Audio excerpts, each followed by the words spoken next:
Principal Secretary share first-hand insights on the bottom-up economic transformation agenda rollout. As we shift in transforming Kenya, we also shift from the studio to come to the field to check on what is going on, combine what we say with practically what is happening on the ground. Don't miss the program. Every Tuesday on The Shift. The Shift, Tuesday at 9 p.m. on KBC Channel 1. Inua jamii, karibu nawe, kwa haraka na urahisi. Kwa sasa, malipo ya Inua Jamii yanapatikana moja kwa moja kupitia simu ya mkononi. Ikiwa wewe ni mmoja wa wanaopokea fedha hizi, hakikisha laini yako ina huduma ya pesa mkononi. Iwapo huna laini ya simu ya mkononi, tembelea duka la Safaricom au ajenti wa M-Pesa aliye karibu nawe ili usajiliwe kwa ada ya shilingi 100. Inua Jamii ni mradi wa fedha wa serikali unaolenga Wakenya walio na umri wa miaka 70 na zaidi, watoto yatima na watoto wanaoishi katika mazingira magumu na watu wenye ulemavu sugu, kwa kuwapa malipo ya kila mwezi. Ujumbe huu umeletwa kwako kwa niaba ya Wizara ya Leba na Huduma za Jamii.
From Moyale to Lamu, Busia to Vanga, welcome to Prime Edition.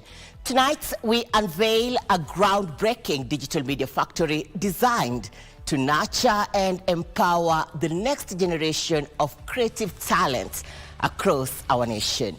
We will also bring you the latest updates from the courts and get ready for the return of The Shift. Season 2 is here.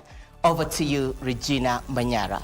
Thank you very much, Irene, for that particular brief. Indeed, this is Season 2, and on Season 2, we're doing things differently and better to enhance transparency and accountability where the taxpayers' coffers especially are concerned. So tonight, The Shift Season 2 is starting off on a high, literally. Away from the studio, we're doing it outside. We're talking about the KBC Gardens, and we have opened up this particular program to stakeholders. That includes legislators who are going to be engaging the executive right here tonight. Now, as we look at 2 years, 6 months in for the Kenya Kwanza government, have they delivered or not? That conversation right here on The Shift. Back to you, Irene. Now, as we head back, we just want to show you that our guests are already within our facilities. As you can see, we have our PS Engineer John Tanu, who is in charge of ICT and the digital economy. We also have our guest moderator, so to speak, is none other than Honorable Omulkur Harun, who is a nominated Member of Parliament from Garissa. Later on, we're going to be joined by Principal Secretary Edward Kisiangani, who is in charge of broadcast and telecommunications.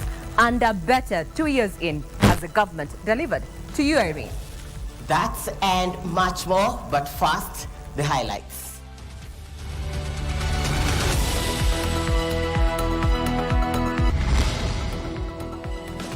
Next week it is.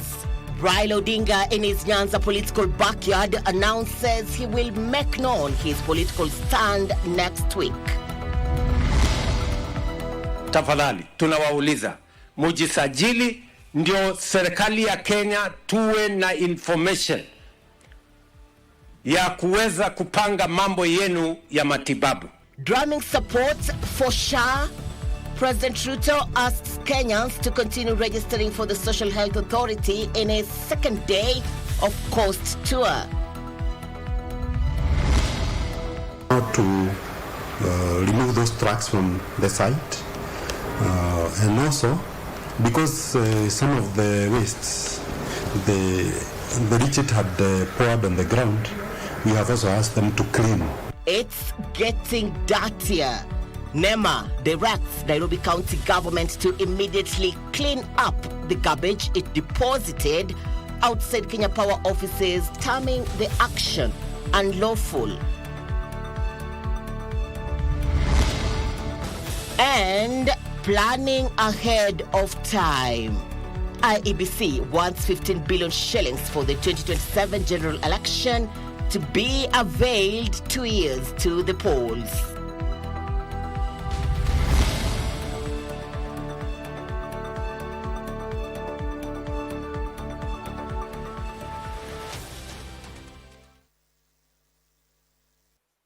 Good evening, a very warm welcome to Prime Edition. My name is Muchuma Odim.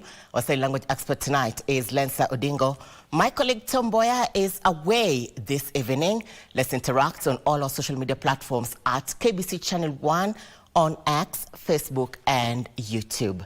On to our lead story tonight. Police in Maragua, Murang'a County are on the spotlight over the handling of a case of defilement and murder of a 3.5-year-old girl in the constituency 2 weeks ago. The law enforcement officers are accused of allegedly arresting 3 residents who were vocal in condemning the incident and had faulted the police for alleged laxity in handling the case. Area Deputy County Commissioner Gitonga Murungi has, however, dismissed the claims, saying the trio are assisting police with the ongoing investigation. Here is that story by Opicho Chimtai.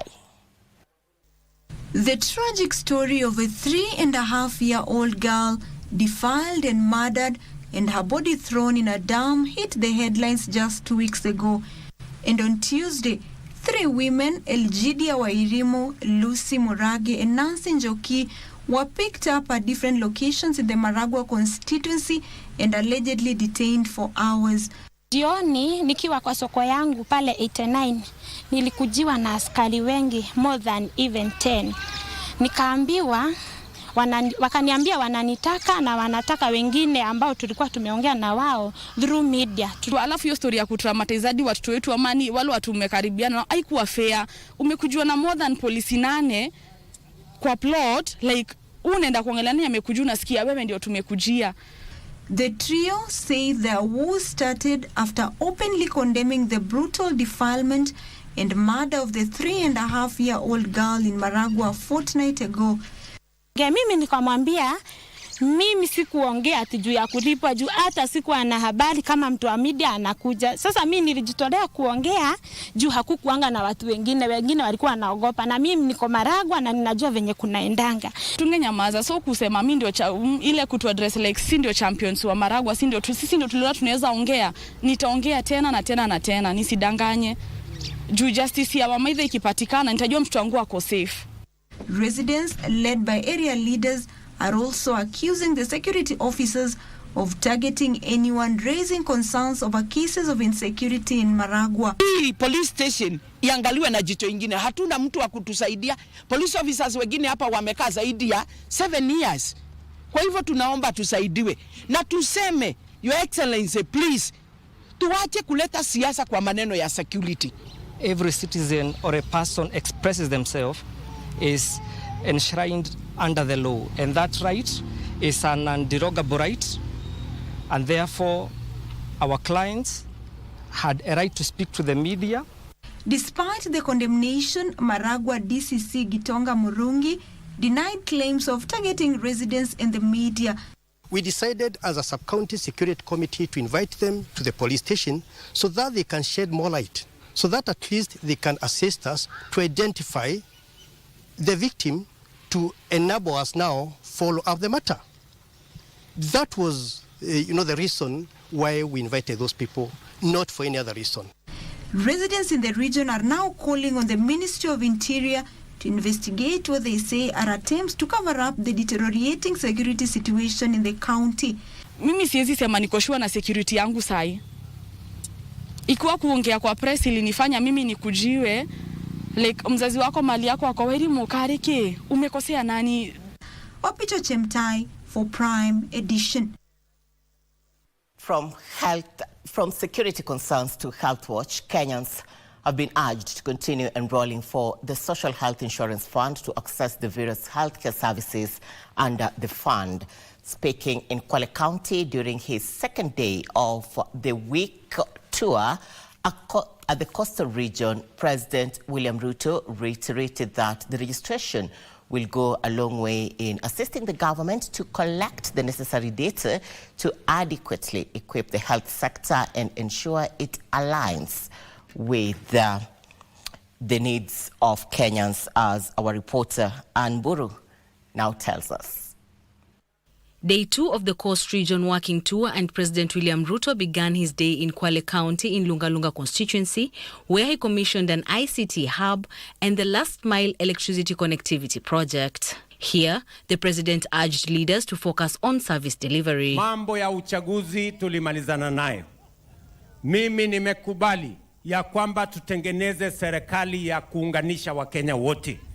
Hata wale walikuwa upinzani, tumekubaliana na wao wakuje tufanye pamoja, ndio tuendeshe Kenya pamoja, kusiwe na ubaguzi, kusiwe na wale wamefungiwa nje. Sisi wote tuungane kwa pamoja.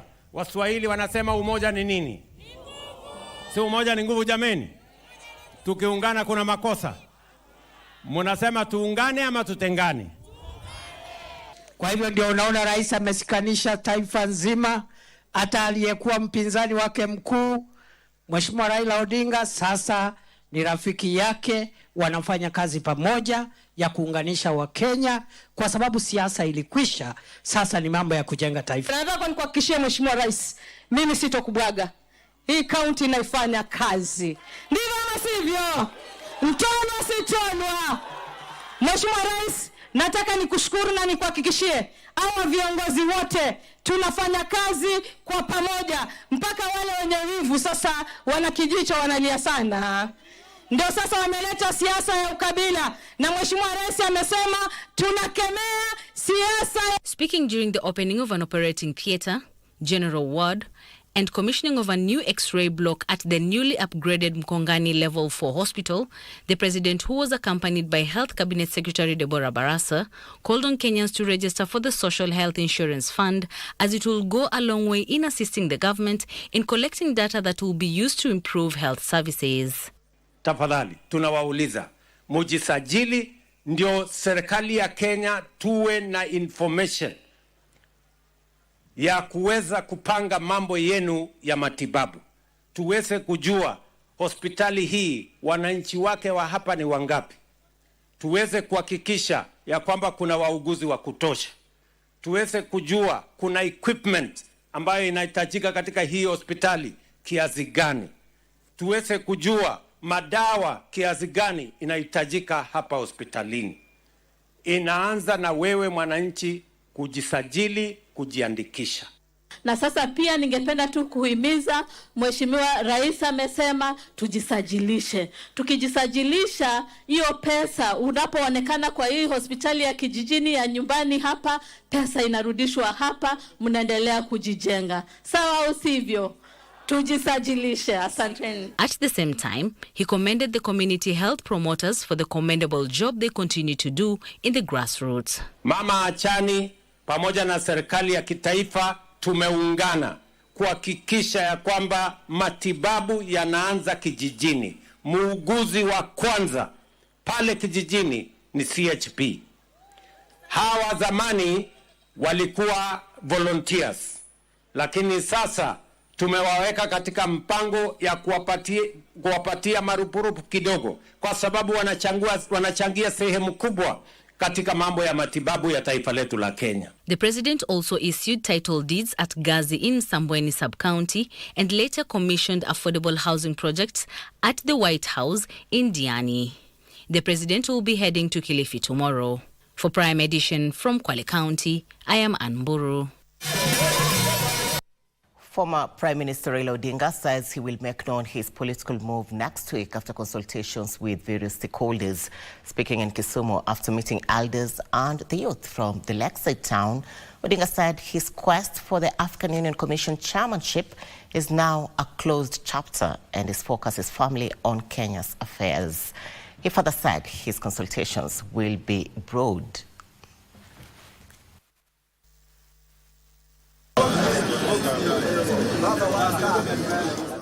I'd said that there was going to be life after Addis Ababa, and that's why I'm back here. And I say that before I make any comprehensive statement, I was going to consult widely. I'm not just going to be confined to Nyanza or this part of Nyanza. We'll be talking to leadership from Kisii, from Western, from the coast, from the Rift Valley, from Eastern, from Northeastern, from Central, all over the country.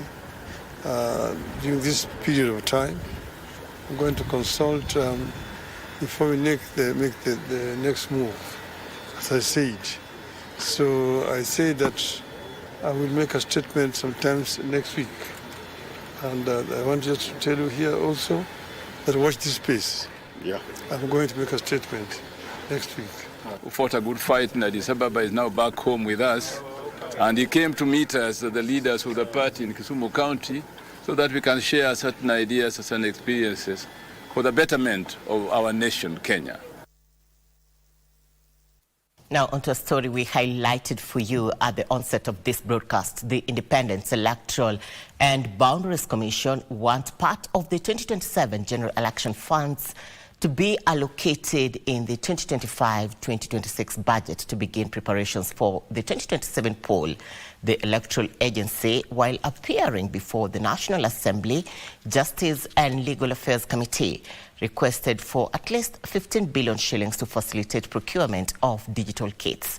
Meanwhile, the State Department for Social Protection wants Parliament to avail 16 billion shillings for the cash transfer program, cautioning a delay in disbursement of the funds could see the elderly miss out on the monthly stipend starting March.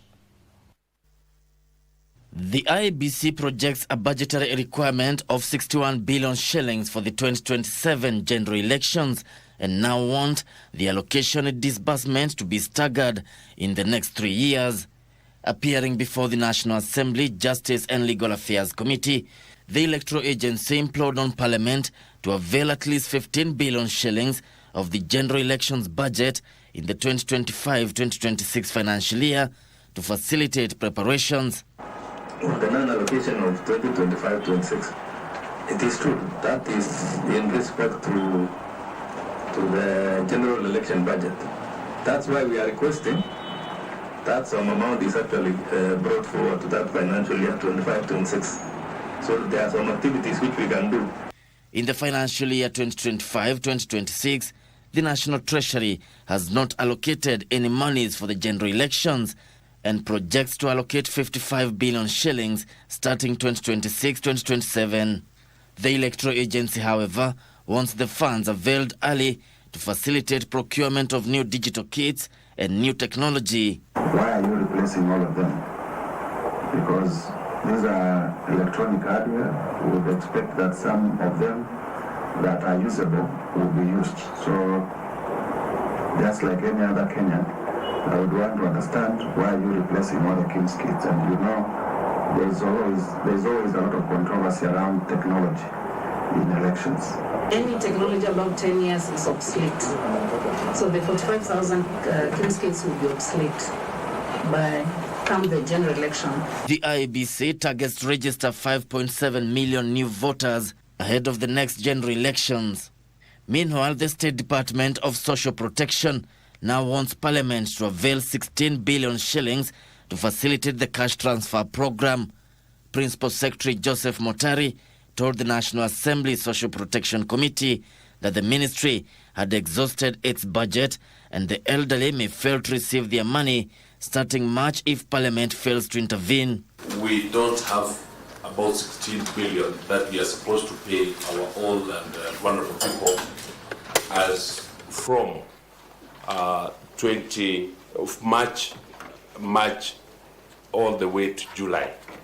We've exhausted our ceiling, we've exhausted our budget. Similarly, Child Welfare Society of Kenya has decried defunding, saying the welfare of rescued children is at risk. Gishoke Washira, Prime Edition. Glad you're watching Prime Edition. Coming up, the latest from the corridors of justice, plus The Shift Season 2 is back. A conversation you wouldn't want to miss. Stay with us.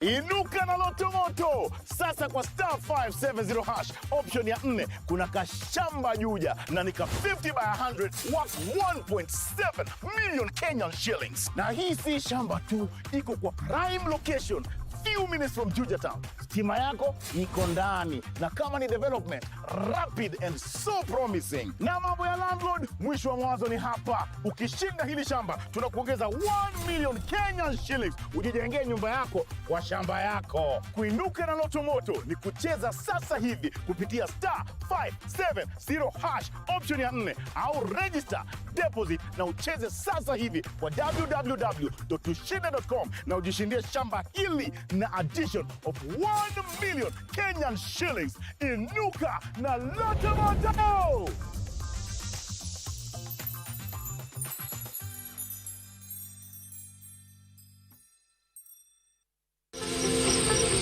Wiki hii kwenye Mkulima tumejikita mizizi hapa Mathare, ambapo tumejitosa katika kilimo cha mboga na pia ufugaji wa mbuzi wa maziwa. After high school unapata kuna opportunities hapa nje. Mume-enroll kwa colleges, mkitoka bado mnaangaliana hapa nje. So nakumbuka hiyo wakati tukiwa bado si wachanga, rais yule alikuwa wakati huo na alikuwa anahimiza kwamba vijana waweze create opportunities au wenyewe nao serikali itakuja kusupport. So hizo ndio ideas zenye tulika chini tukaona wacha tukue na kitu yetu yenye itatupeleka to the next level badala ya kutegemea saa yote tukililia serikali. Usikose kujumuika nasi siku ya Jumamosi saa 10:30 upate uhondo kamili. Now, while marriage is often considered a sacred and binding commitment, statements such as divorce is necessary go further to acknowledge the fact that in certain situations, ending the marriage is the only viable option. So there is the self-stigma. Apart from the social stigmatization, there is the self-stigma that you carry with yourself and the reality of I am a different woman. There is the pain of losing a partner. I remember going to a judge's chamber and she looked at me and she's like, "Are you serious about what you're doing?" And I'm like, I have waited for 4 years. You're asking me if I'm serious? Are you for real? First, the immediate things are the things that come to fore. Am I running with my children? Am I leaving my children? And by the way, it's not bad to leave children. No, as long as they are safe. Again, the famous book, which again, with insight, it's actually a very good book in the Bible, Proverbs 31, Woman. Yes. You know, and I'm not going to lie, I couldn't read that book because the society around me was like, you're not like this, you're not this, you're this. You know, Proverbs woman wakes up in the morning, Proverbs 31 woman, the husband is proud of her. And you're thinking, oops.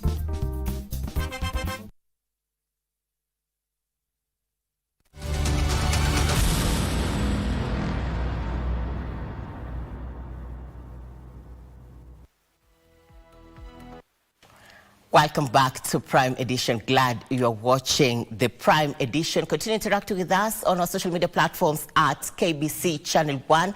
Before we get into other developments tonight, the shift is here. Season 2, Regina Manyara is already having the guests on the other side of Kenya Broadcasting Corporation, and she will be having a candid conversation with the team, this as they discuss the government's midterm report. What are the hits, are the misses at the same time? She will be hosting the Principal Secretary for Broadcasting and Telecommunications, Professor Edward Kisingani, Engineer John Tanui, Principal Secretary, ICT and Digital Economy.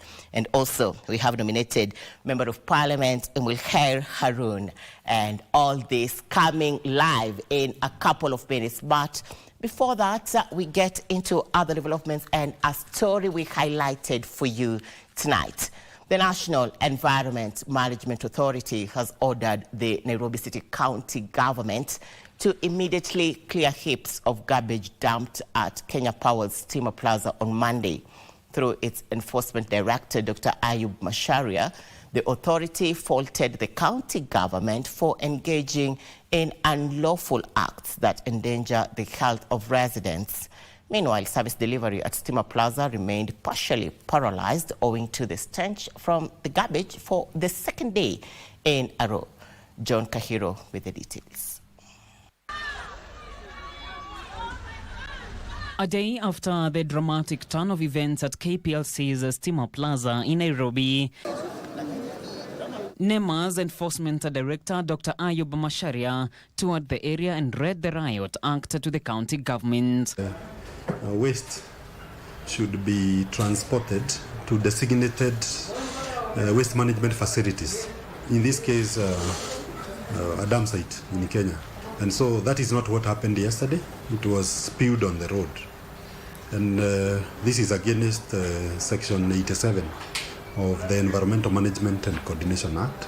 Among other directives issued to the county government include an order to thoroughly clean the mess, remove the garbage trucks from Steamer Plaza's vicinity, and license the garbage trucks before they resume operations. We have directed them now to remove those trucks from the site.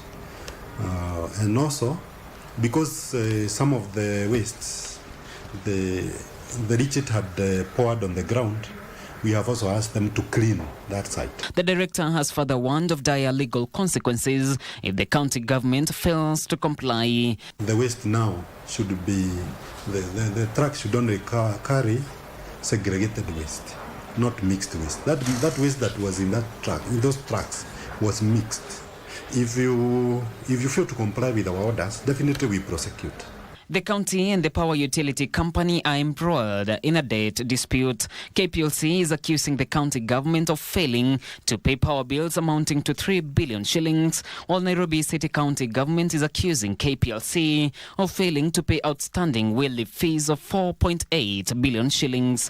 Unfortunately, the county has not met their end of the bargain. We allowed them to continue using electricity supply, but they have not made good their commitment. As of today, KPLC or Nairobi City County government a total of 4,838,400,000 in annual yearly rental fees. Meanwhile, service delivery at the Steamer Plaza remained partially paralyzed as the foul stench persisted for the second day. John Kahiro, Prime Edition.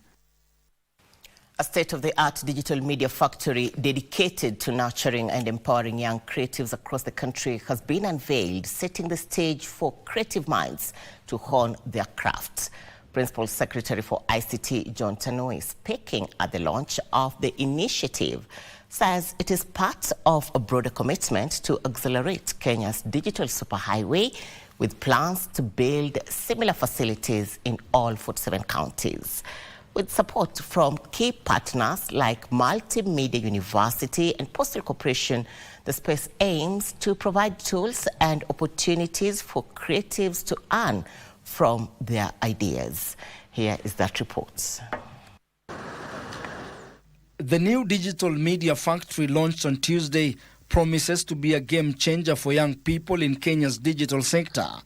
ICT Principal Secretary John Tanui highlighted that this facility is part of a broader effort to establish digital hubs in every county aimed at accelerating the digital transformation across the nation. The purpose is to enable our people be able to turn the skill they have into a business and to be able to earn from their talent and to be able also to contribute to the economic development of our country. This place will be armed with computers, cameras that can be rented. So you're a digital media and you want to rent a camera, government is going to provide you with cameras, is going to provide you with the best microphones you can get in the market, best editing suits, a studio where you can record your podcasts. You can, for content creators who feel Nairobi every Sunday across our streets, you now have a place you can come and professionally edit. The age limit is 40, so I am technically knocked out.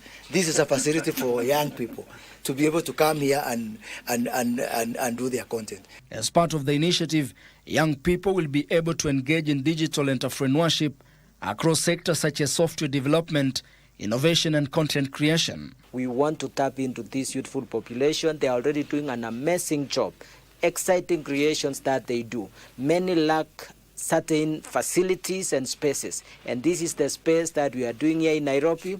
We will be dedicating a space like this, one in every county, that will be dedicated to digital media team. The regulations and how you access here are going to be published shortly because this is going to begin next week. So if you already have, we are launching it today so that computers can be put up, and by end of next week it will be a place that is live. There is a big partnership. It will be run together by Multimedia University and Posta, who will ensure that the place is open, and it is going to be the first 24-hour facility. Senior Presidential Advisor Moses Kuria also emphasized the open nature of the new facility, saying the spaces will be free from government censorship. We are not here to do censorship. We are not here to do control. We are just here to ensure that we give you an environment for which you can do your work.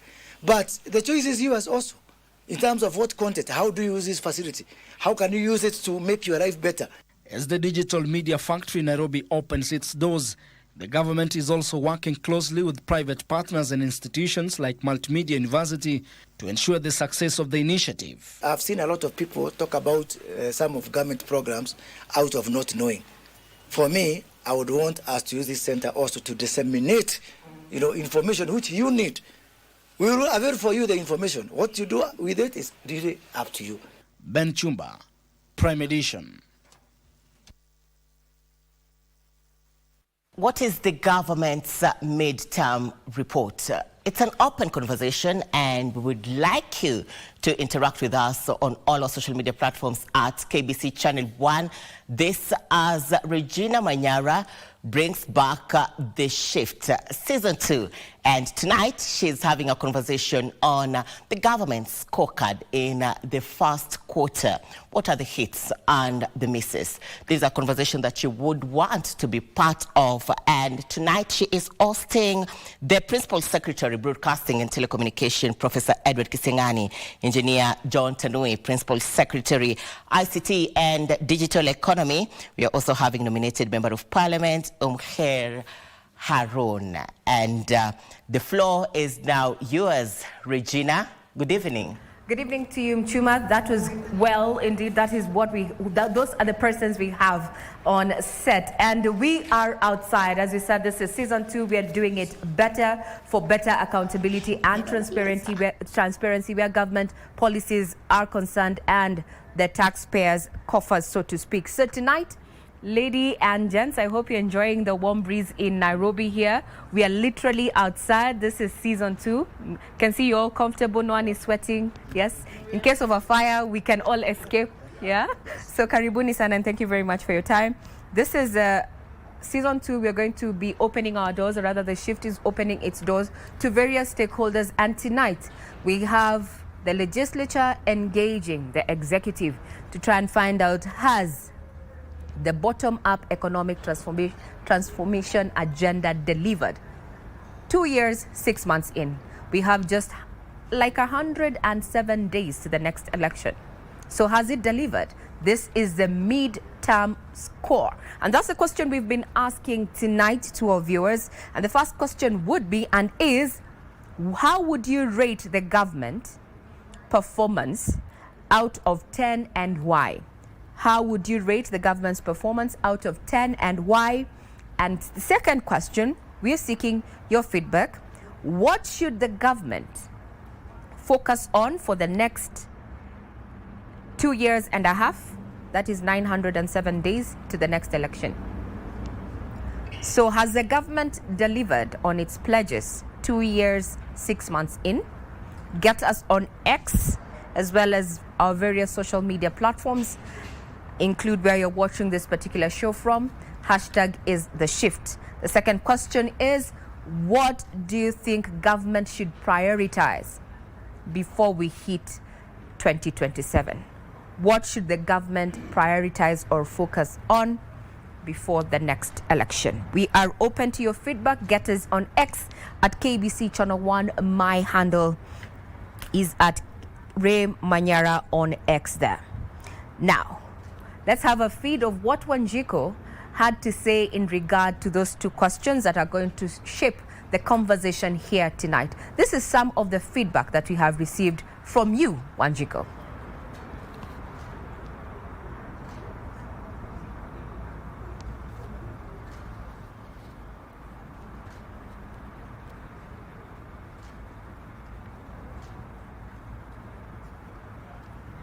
Well, as that particular poll was ran today, and so far we are seeing that over 70% of Kenyans think that the government has not delivered on its pledges, while 23% of those who have tuned in and are watching the shift indicate that they have confidence that the government has delivered on its pledges. I have a panel here with me tonight, and I'd want to hear your views. Let's start off on the immediate left here.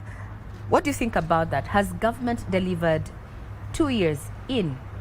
PS Kisiangani, start off. What's your take on that, and how would you rate the government? Well, I think, thank you very much. I'm again privileged, as usual, to come to our national broadcaster, and in the company of this distinguished lady, who is also doing oversight on us, Umi, and of course my colleague, Engineer Tanui, who we work very closely with. Some people say we are twins. Yeah, but that is the nature of the job that the president gave us.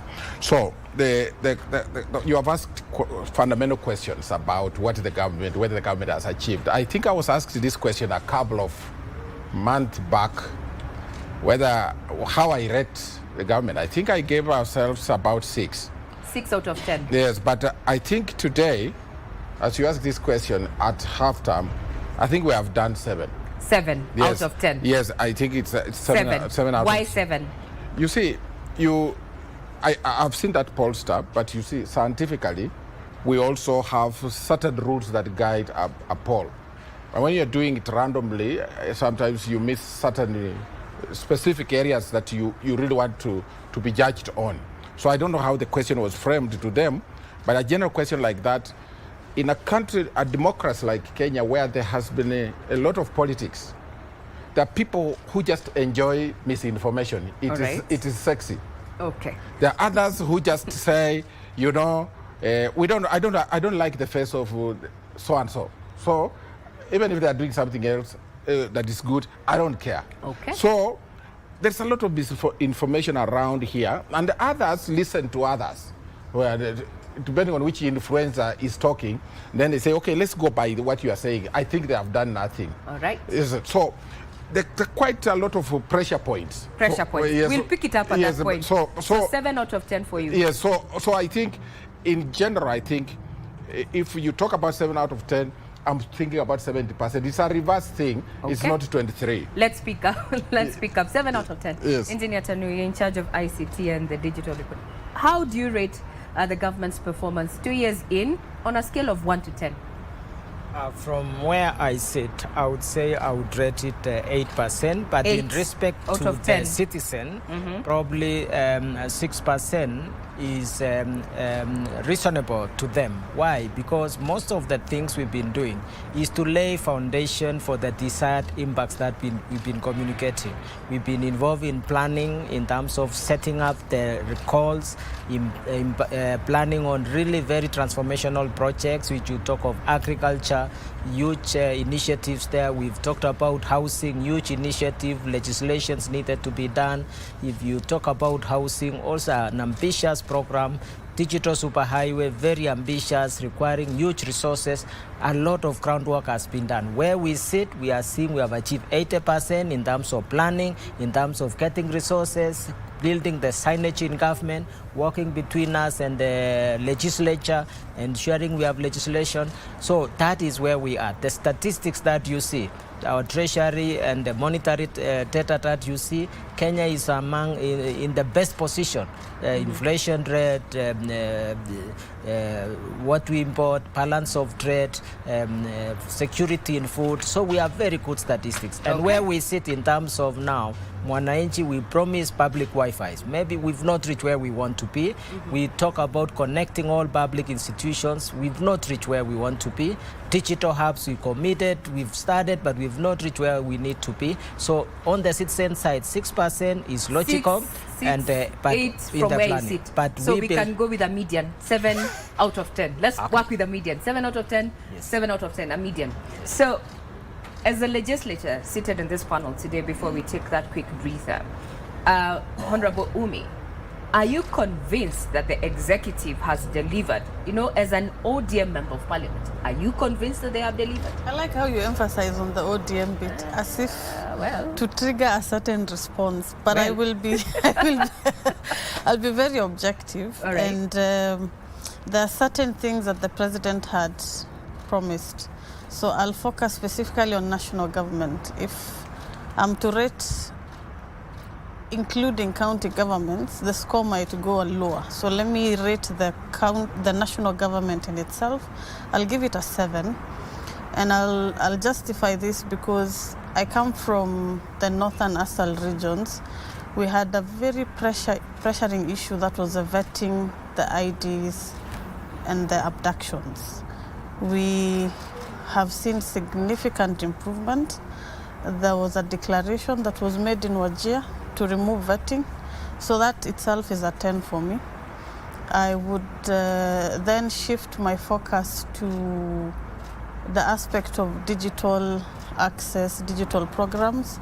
We have never had an Ajira center in the entire region. For the first time, we have Jitume labs in the region. I think that's something. I would then look at education. We have significant work that has been done in school feeding. We have significant work that has been done on retention, transition. So looking at all those angles, those are like high ranking for me. Then there are sections like health, the shisha, which I think is still at a staggering level. There's still some improvements to be done. So cumulatively, I would give it a 10. Cumulative? I mean, sorry, 7. I'll give it a 7. So we're in consensus, 7 out of 10. Yeah. We'll pick it up from there. Remember, this is The Shift, and tonight we had posed 2 questions to you as the audience. How would you rate the government's performance in the last 2 years and a half, and why? Then what should government focus on now that you have 2 more years, 6 months to go before the next election? Get on X. Our handle is at KBC Channel 1. Mine is at Ray Manyara. We'll be awaiting your feedback. We'll be right back.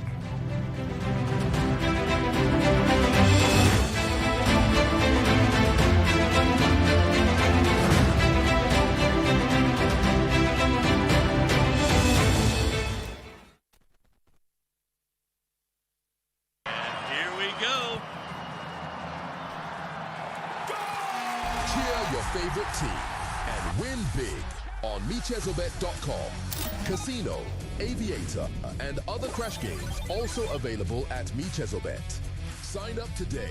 This message has been approved by BCLB license number 664. Gambling can be addictive. Play responsibly. Terms and conditions apply. If I put put it to you that ile makosa ulifanya niliwakataza. Mambo ya boyfriend. How do you go to your boyfriend and you're going to school? What is more important than school? Boyfriend. Huyu ni mtoto wako? No, I'm the second parent now. Yes. Second parent, yes. Lakini hii mambo namwambia ya hao maboyfriend ulijulia wapi? Nilijua. Na mbona hukufuatilia mzazi wake umwambie? Kwa hivyo if I tell this honorable court that what you did, it was your own judgment. Ukafungia watoto nje. Will I be lying? No. Thank you. Wewe ndio uliamua kufungia watoto nje wanafunzi. Hapana, nilifuata masharti yake mheshimiwa. Na sasa unasema yes. Kama uelewi sema sielewi. Ukisubu yeye elewi na yeye ni principal. Wacha nikwambie, kitu mbaya angefanyikia mmoja wao wanafunzi, hiyo kisungu yako angeisha. Wait a minute, let me ask you. Maswali umemaliza ya hii kesi.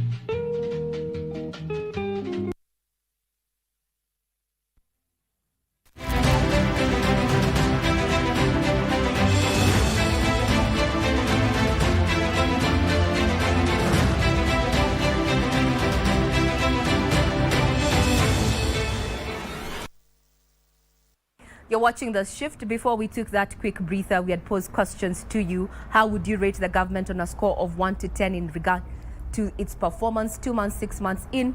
And also, which areas do you think the government needs to focus on before we hit the next election?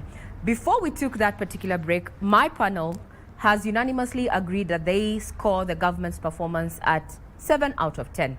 They'll tell us why. What's your take? Get on X at KBC Channel 1. Now, some of you had given your views, and we had traversed various parts of the country, and this is what my colleague Abdullahi Hamed had for you on ground. Let's have a listen.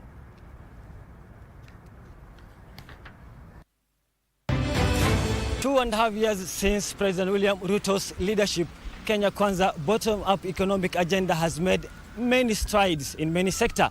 However, the balance of hope and disappointment continues to shape the public opinion. Join me as I engage with Kenyans.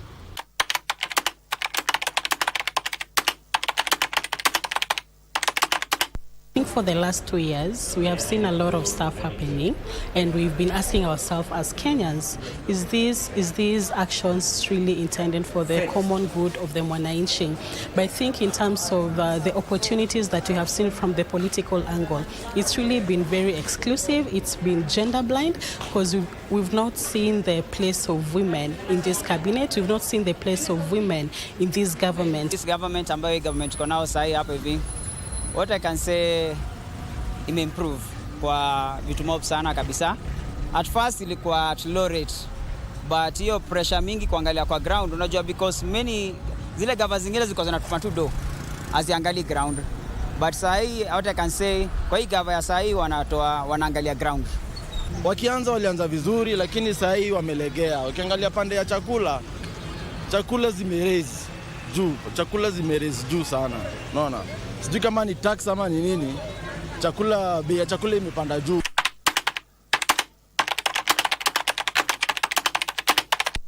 Mimi hapo naweza alilia sana gava hapo manze, imetufinya sana manze. Inafaa iangalie huyu mwananchi anaumiaje, lakini for real tunaumia.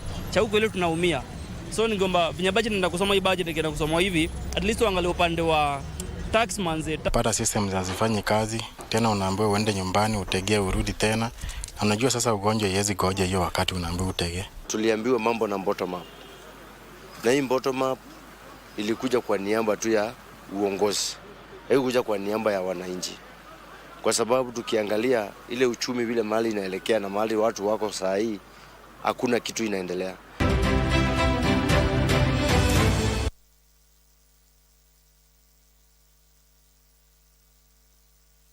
Well, that is what Wanjiku had to say in regard to government's performance. And I'll give my panel at least 10 seconds each to comment on what you've heard before we get the ball rolling. Let's start with you, PS Kisiangani. I think the criticism that we get sometimes is overstretched. But wananchi have a right to ask questions, to expect, to raise the bar. And I don't think that what I've seen there is negative. Okay. They're just telling us, midterm, we think you have not done well. And then we don't come to the studio here to argue with wananchi.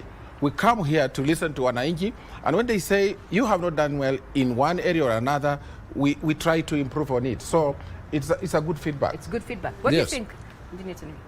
I think it's a good engagement with the wananchi, and some of the feedback is indeed to say some of the projects we've had are actually very transformative, but we are yet to close on some of them. The wananchi is yet to feel, especially money in the bucket, and I think those are the things now we are expecting in this 1 year and a half, that impact will be much significant now on the personal level. Honorable Umi. I think any feedback is good feedback, because if wananchi are able to praise government, then they might not know where to improve. The role of government is to ensure that every person is taken care of, taxpayers. So if the public feedback is that you're not doing your job, then it's good to go back to the drawing board to keep adjusting until you're able to get the positive feedback that you I like that you're on that particular point, because now this is a midterm score. We have 907 days to go. So we start off with you, PS Kisiangani. Assuming this was an appraisal, what were the KPIs, and how would you say you have performed in those areas where you're mandated to? Basically, we have an overall mandate in the ministry. We are in charge of the ICT sector and the communication. Engineer Tanui is doing the ICT and digital economy, but we are so interconnected. What probably one you don't know is that broadcasting and telecommunication has a fund you call the Universal Service Fund, which is also supporting the ICT projects, although it's in the broadcasting, but it's also supporting my colleague. But when we have issues around software and so on, actually he supports us a great deal. So there are many things which are interconnected, but at the departmental level, and I think across ministries, we came in and found that the human resource instruments were in a mess. And in fact, mobility upwards was difficult. So the first thing, we undertook reforms in line with the executive order of the president to make sure that we align with the bottom-up economic thinking. That has been done. In fact, he has recruited certain officers in strategic places. I will be doing that shortly because everything has been done. But there were other specific things like the national addressing system that they had stalled. Now we have moved, and we involved stakeholders working with the UN agencies. It is in advanced stage, and it's going to be adopted very, very soon, because there are certain things that should be done legally before it is put in place. And that one will help Posta to get back on track, because that means that we shall now know we can do last mile deliveries through the e-commerce strategy without any problems. We know where your home is. So there's quite a lot of progress in the national addressing system. But there are also, when we came in, the kicker regulations, the regulations that govern the industry, and had expired. Now we have worked on those kicker regulations that are with Parliament, and they have the capacity to reform the sector in a very big way. And of course, at the Kenya Institute of Mass Communication, when we came in, they have this Eldoret campus. It didn't have a title either. There were a lot of quarrels. We have navigated through that. Now they are going to get a title for the Eldoret campus, and we shall have a lot of our students benefiting from that campus. So quite many things are happening, and I think you also know that there has been a lot of activity even at our own KBC here to make sure that we align management with the current trends in broadcasting. There have been issues of funding. Our corporation had been subjected to a matter, a legal matter in a foreign country. I went there and we did the arbitration, and we're hoping to get a positive response. And again, we have been supporting KBC. We now have a new managing director here who we think can now carry the dream, and with these distinguished workers, make sure that this is done. And you can see that where we are, even KBC and Posta, they have huge tracts of land. These are assets for KBC. When we came in, everybody could go and take that land and use it, even as a garage. use it for farming. We have completely cancelled the leases, and now all the land that belong to KBC, except a few others which have been subject to contestation, all those assets have come back to KBC. So we can now decide how we can use them to do that. But above everything else, improvement of government communication. That is my job as the Principal Secretary in charge of broadcasting and telecommunication. Improvement of communication has been a challenge, but we have worked hard. Where we sit here, when we came in, there was no government communication policy. There was also no strategy.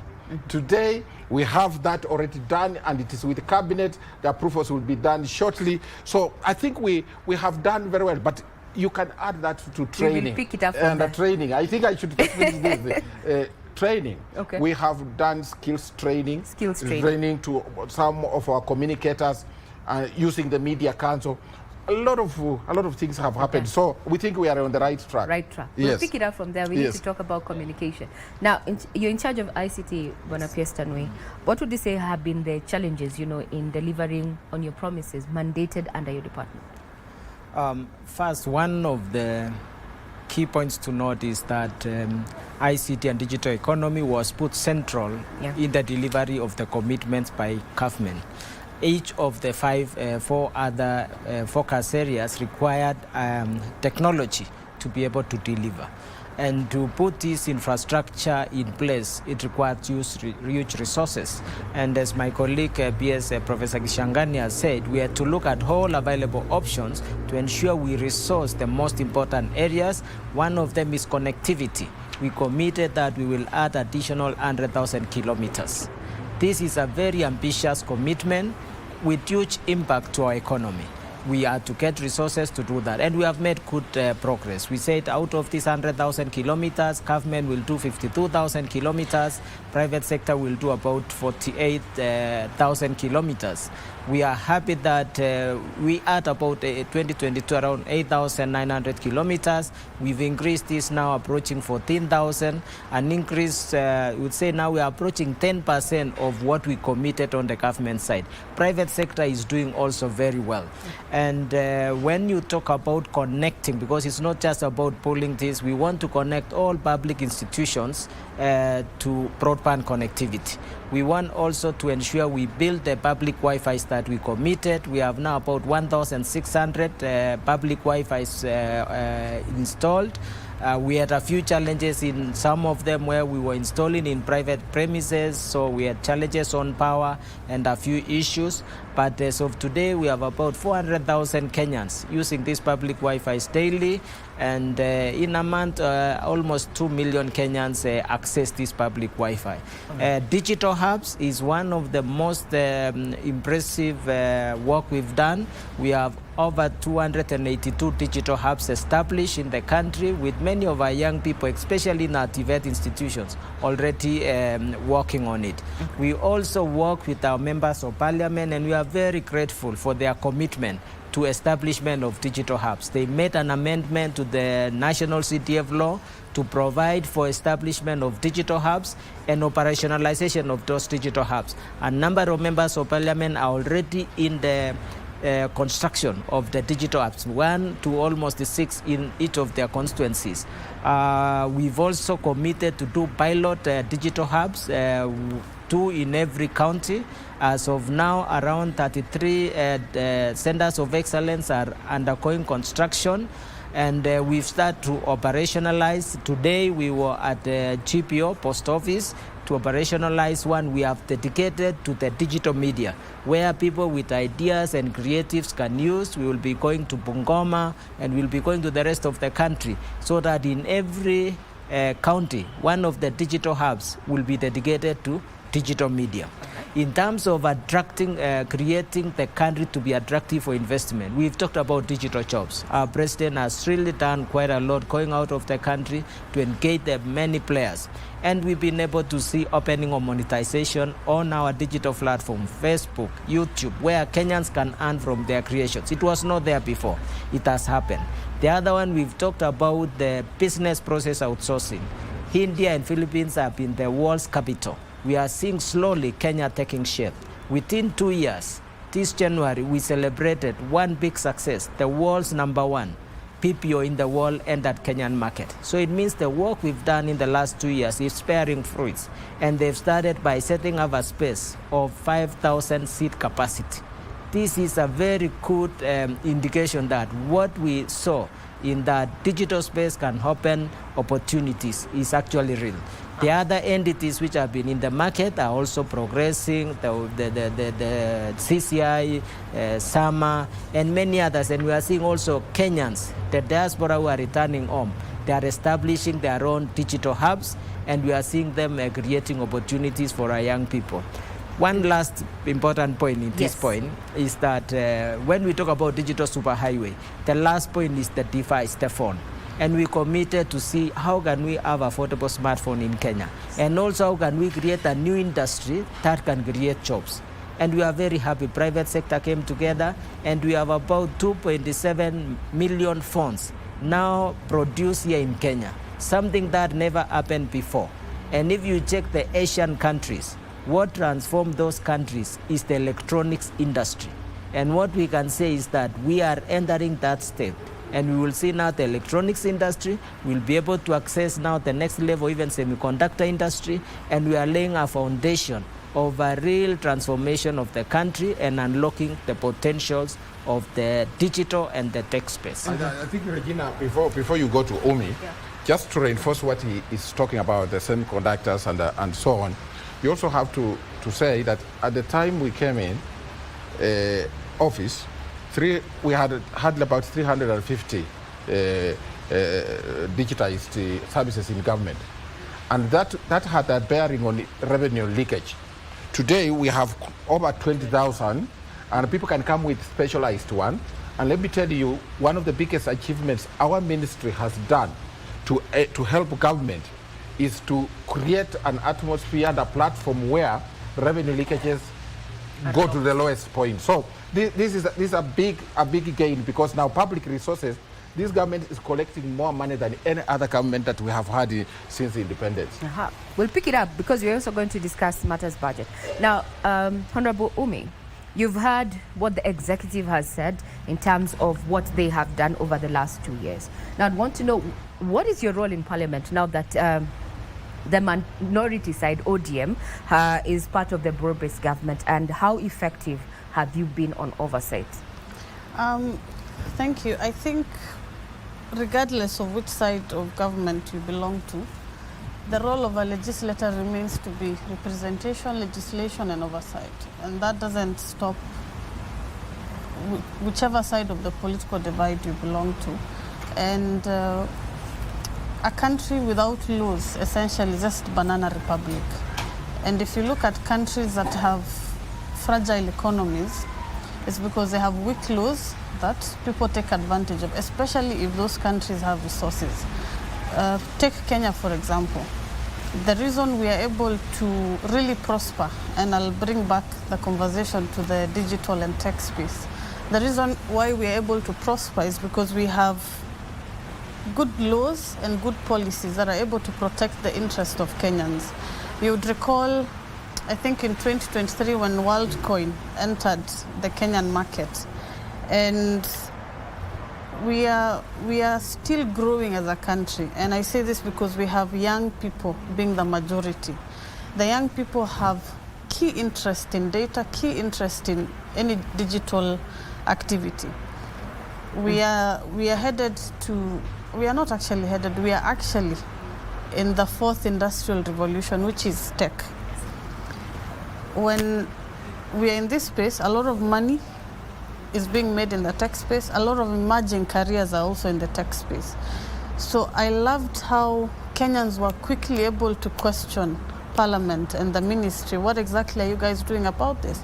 And as a committee, we sat down, summoned the WorldCoin and the people who were involved, and they're able to present what exactly they're doing. Our interest was, how does this benefit Kenyans? And when we realized it has no benefit to Kenyans, we were able to reject that particular proposal. I'm using that as an example to show the role that Parliament plays. Is playing in that capacity. Playing in that particular sector. The PS has talked about the digital economy and the digital hubs. Countries like Germany have done incredible jobs. In fact, they're known to be very big in this particular sector. That's because they started off, if you look at the history, they started off with whatever Kenya is trying to achieve now, small hubs here and there. Because at some point, you cannot employ everybody. But with the digital space, you give people the freedom, give them enough internet, give them the devices at a cheap, affordable price. Nobody will come back to ask you for jobs. And I think that's where we are. We are in an emerging economy. So you're saying we're on the right track? We are on the right track because so many young people are making money online.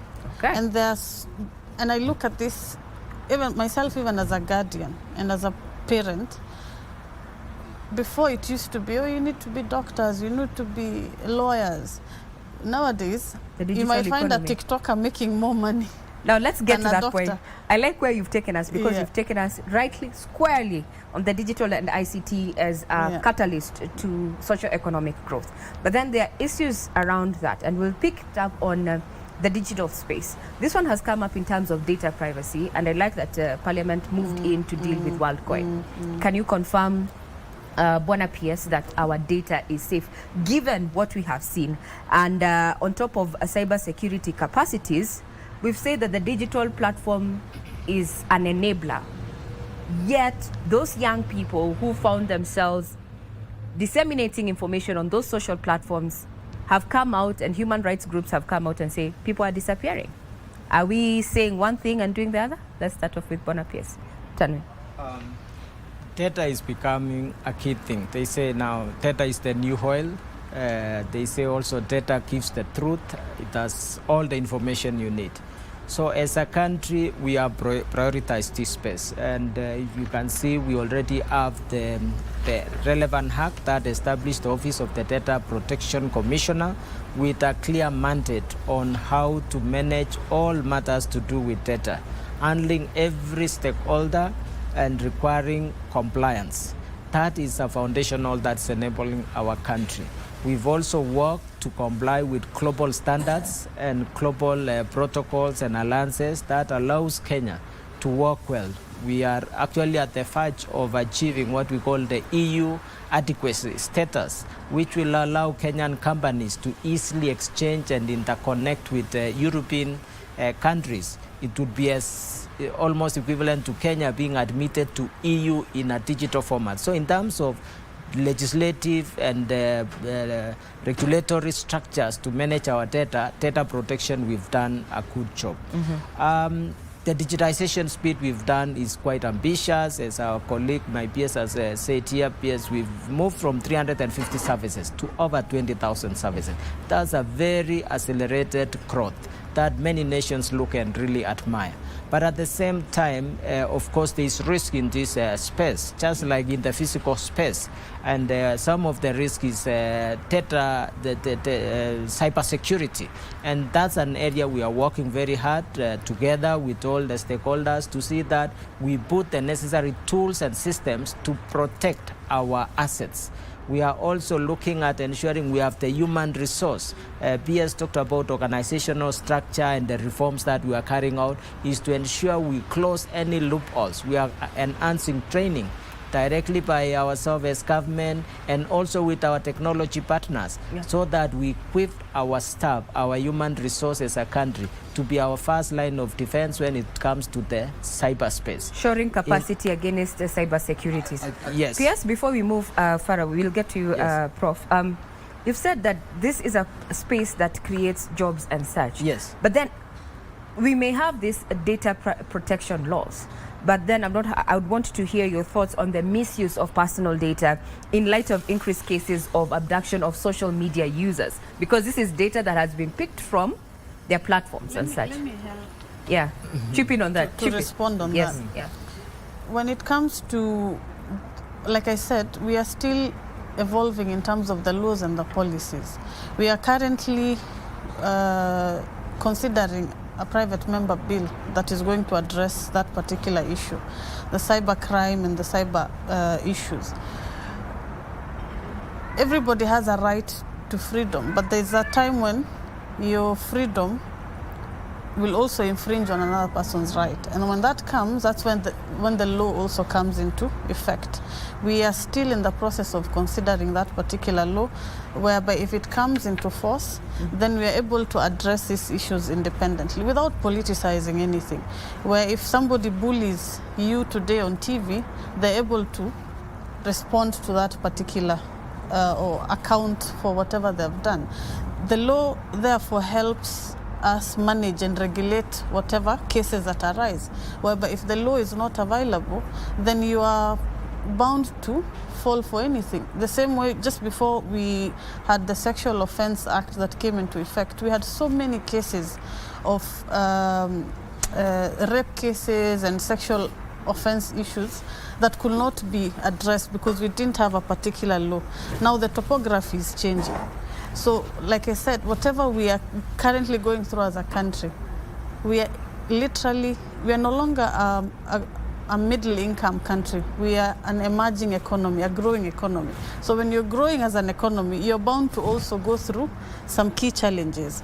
Currently, the cyber issue is very hot in Kenya. We saw what happened after the Gen Z protest. Yes. That means if anybody broke the law, they still have to be held accountable. My argument here is what Kenya has lacked and what might come out after the Gen Z protest is institutions that are effective. Independent institutions. Institutions that specifically the rights that you have. You know what we currently have is the democratic right to exercise at the ballot. Institutions do not enjoy those particular. So we are now having institutionalized democracy, let me put it that way. Okay, where when institutions come into effect to exercise the law, we are not infringing on anybody's right. We'll pick it up on rights. So I can see, Prof, as you add, I want you also to consider, then what are you handling misinformation? We are in the AI domain, so to speak. So one important point to talk about Kenya. One, we've done quite a lot of work. The network quality and experience in Kenya, in our towns and cities, is as good as any capital in the world. This is a very important point, that we have actually a huge high quality of infrastructure, and we thank our private sector. Is one of the leading. We thank our private sector for the good job they've done and writing also on the infrastructure government has put in place. Secondly, if you check today like social media, the digital platforms available, the ranking in the world, the usage, the duration Kenyans or people take on the internet, Kenya ranks actually #1.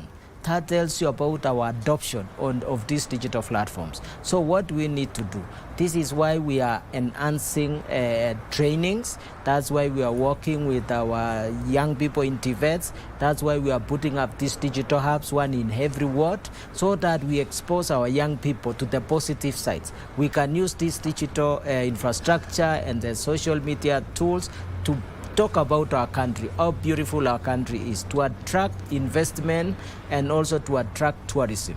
We can also use these digital platforms to speak about our SMEs, to speak about our small companies with great potential. We can speak about our products. We can speak about our artists. We can speak about the great things our country. So that is the direction we want to do. For misinformation and disinformation, we will work with the structures. Government must look forward to establishing new structures. Like in cybersecurity, we are looking forward to establish an agency dedicated to cybersecurity. We are also looking at establishing a data policy in the country, because now we need to look at this data so that we look at how we govern, how we exchange data in government, and how does private sector also interact with this data, because we must open also government data to the private sector, but in a secure way, and so that people do not also misuse that data. So education, awareness, and infrastructure to use it positively. Okay. As before you take a break?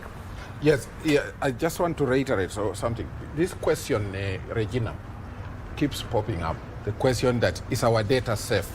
Is our data safe? And because it has been misused? Yes, no. In some quarters. Picking from what the PS left, the responsibility of taking care of data is partially government, but it's partially individualized.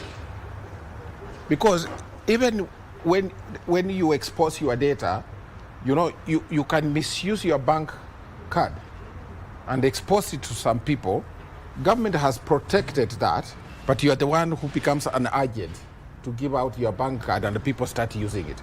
So therefore, the message you need to give out, especially from the point of view of media, is to tell people that there is no country where you can say it's 100% safe in data protection. What we need is responsible use of data by private citizens.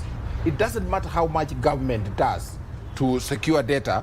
Private citizens should also be retooled to know how to protect themselves. Can it be a devil's advocate, PS? What if it's government or government apparatus that is supposedly taking advantage of this data? Let me tell you, you know, that's the point I'm coming to. Okay.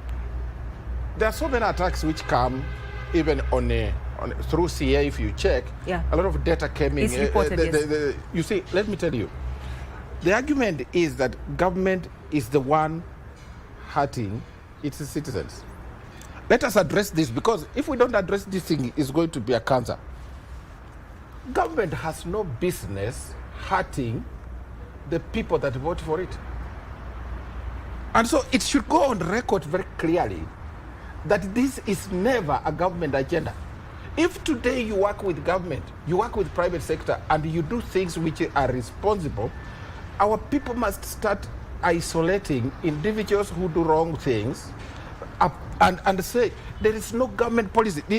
We are advisors to the president. That is how our letter of appointment does. Tanui and myself have never at any one time been told we are working with the media. Nobody in government, not even the president, has ever told me to close a media house. He has never called me to say, go and control a media house, or go and, expose somebody's data so that he's hijacked. Then he has never been told that. So these things you hear about them is partly the information you are getting. Every vote in this country, every voter matters. If you want votes, how can you be the one turning against people? What do you gain from that? It's a deficit. So the point you are asking, because it's asked quite often, I want to make it clear because I'm in charge of government communication. There is no policy in government to hurt citizens. Anybody who hurts citizens should take individual responsibility. Our president has given us very clear instructions to serve the people. In fact, he also says serve the people, not hurt the people. Serve and not serve. And not hurt. Not hurt people. Right. And that's what we're doing. Let's serve our commercial break. We'll be right back. This is A Shift. Global economy.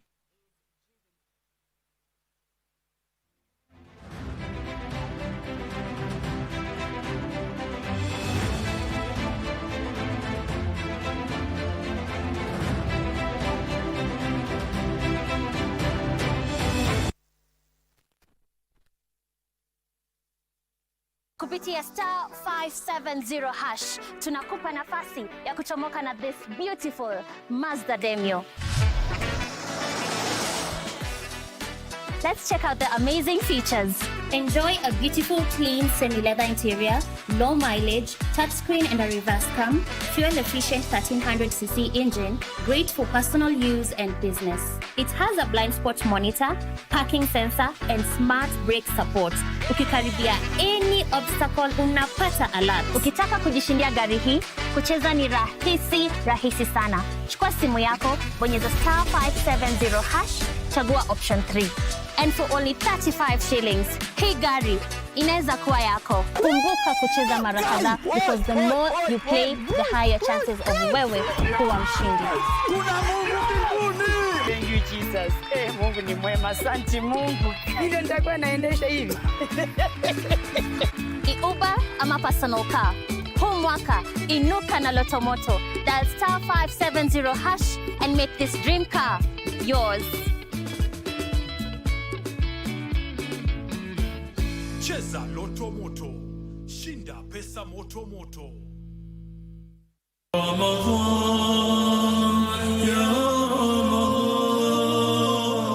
Hali ambayo kwamba ni hali ambayo kwamba inabidi ufanye istighfari sana na kumwomba sana Allah subhanahu wa ta'ala na kukithirisha sana kuisoma Qur'ani, kwa sababu salafi salih bimaana masahaba na wanazuoni waliokuwa wema na hali ya Mtume sallam walikuwa wakimwomba Allah subhanahu wa ta'ala, masalafu wema waliotangulia miezi misita. Na unapojiandaa katika kuingia katika mwezi wa Ramadhan, basi kama Waislamu tunapaswa kuhakikisha kuwa tumefanya mazoezi ya kufunga katika mwezi huu wa Shaaban.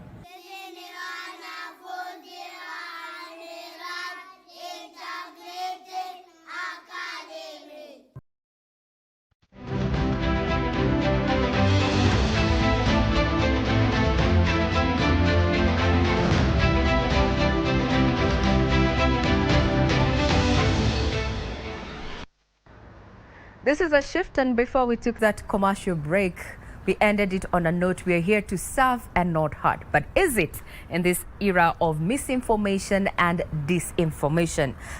In the panel, we have none other than PS Broadcast and Telecommunications Edward Waswa Kisiangani, as well as PS in charge of ICT and Digital Economy, that is Engineer Tanui there.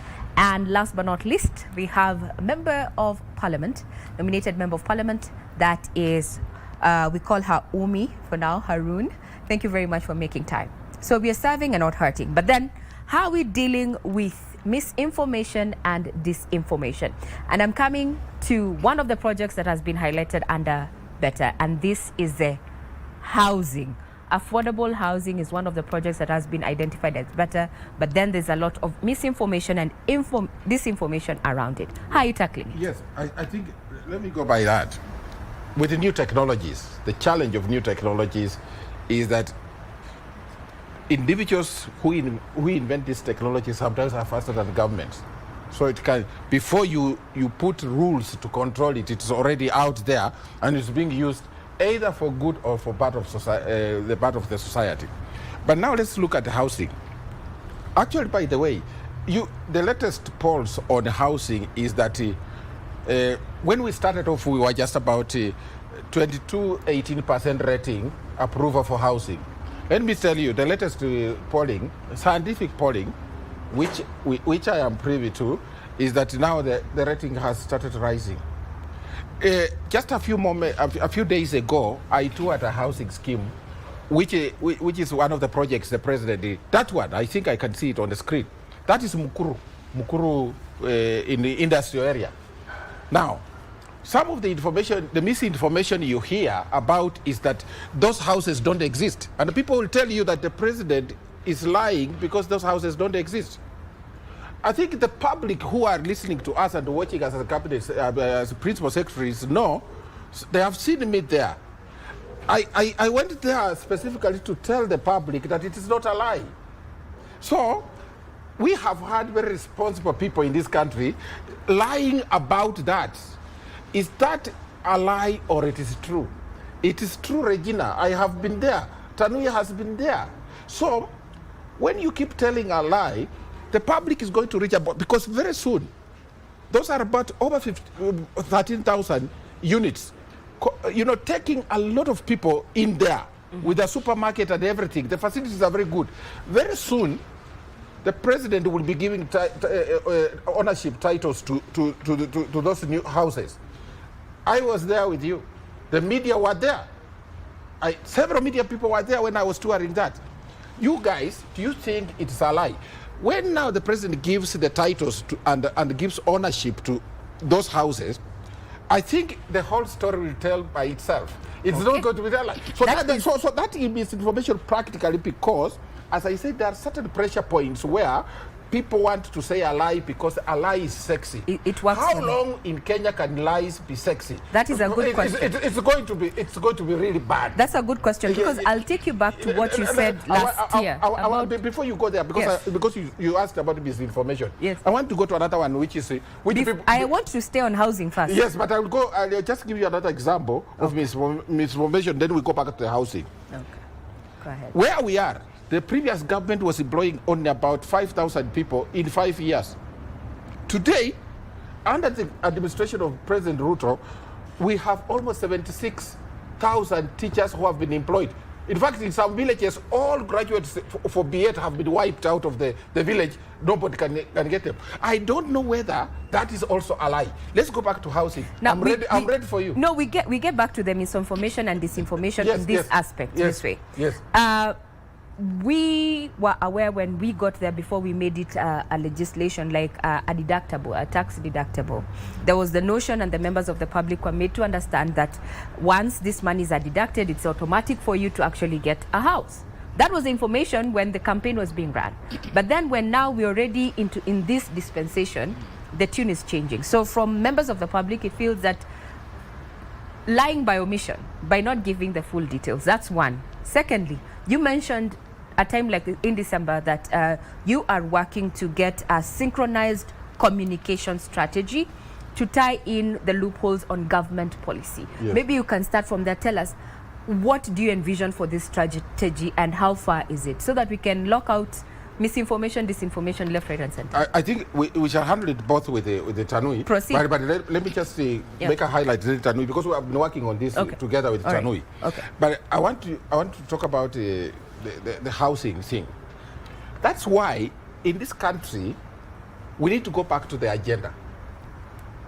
We need to go back to the bottom-up agenda, and even people should listen to some of the speeches our president gave before elections. The president has been very clear, and repeatedly. I don't care who you say is lying, but the president has been very clear that there are two aspects of housing. Not everybody will get a house in Kenya. So housing is about houses, so there are people who will get houses. They will get the studios, they will get 2-bedroom houses, 3-bedroom houses, like the ones I inspected a few days ago. But what you really need to think positively, and just before you came online, on air, Umi was saying that some very good things here are happening in Kenya. People are not realizing it. They don't realize them, but they will see the benefits a few years later. And this is one of them. Housing is about jobs. That is the emphasis that we are losing in this debate. Okay. That if you get a house, I went there and just witnessed what the thinking, the genius of the president was when he talked about housing is about jobs. At the entrance of the housing scheme project, there were mamas who were selling food. And the media people were there, they saw it. Then when you get inside, the lorry is coming in with sand. Those are jobs. But there were other people who are now planning designs for water and electricity. They are paying us. If today Kenyans are saying we don't want housing scheme, but we want jobs, young people who have graduated from TVET with certificates in electrical engineering, they have graduated because they know something about water technology. Right. Where will they get jobs if we cannot put up a housing scheme? This is the thinking. This naivety shouldn't even be promoted by people who are knowledgeable to say, this housing is about houses. So you get into the house to do what? But for me, I'm looking at the young people along the streets who have qualification and who are going to get houses. So houses are about jobs. If we do these 10 projects in this country, how many kids, some kids, newly married people will get children and even take them through school without worrying about a job, because housing is about jobs. And Tanui will take through, he will do the digital part, it's jobs. After the house is completed, and then you put Wi-Fi there, then the young people who really want you are living within that house can start getting online jobs. Okay. This is the wider thinking about the housing scheme. And so why we are getting this misinformation is because people are not going back to the agenda of the president. Some didn't listen to what he was saying. So these people were telling you it was a lie. We were told we shall be given a house. If you don't get a house, you get a job. All right, if you don't get a house, you get a job. Yes. Now, before we engage Engineer Tuni, there's also another issue and another area of better that has been affected by misinformation and disinformation, and that is health. Let's start off with you, Honorable Umi. What are members of parliament saying about SHA at the moment? The truth of the matter is SHA is not working as it's meant to be. That's the plain truth. Where if you go to a hospital, your bill is 100,000, SHA can pay up to a certain point. The idea is good because initially NHIF was really mad with corruption and a lot of scandals, and it was technically a cash cow. With SHA coming to reinvent the wheel, it was a way to capture all these resources that are going to waste, because you would find with health being devolved, it was almost creating individual millionaires at the expense of the poor people. So SHA coming in, I was among the people who actually fought SHA and raised key points, because again, fighting without coming up with proposals is not helpful, and you might just sound like a populist. I hate to sound like a populist. For me, SHA is not working. We had a meeting with the SHA team and the stakeholders in Naivasha about 3 weeks ago, where members of parliament were able to say this and this and this and these areas are where it's not working. Because you would find it's working in some hospitals and it's not working in some hospitals. That comes down to how exactly can we then focus to make sure it works across. Priority going to key public hospitals. Devolved aspects of health is also creating the headache, because when the resources come down, you find blockages, and that's normal in any institution.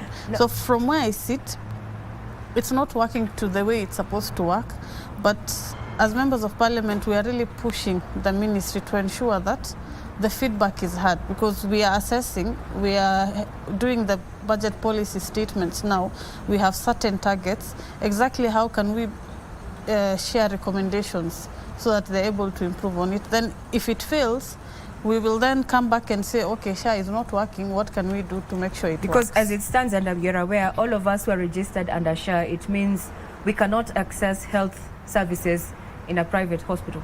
They have actually, stopped rendering services to SHA holders, a private hospital. For me, I actually support that. You support that? Because I don't support that.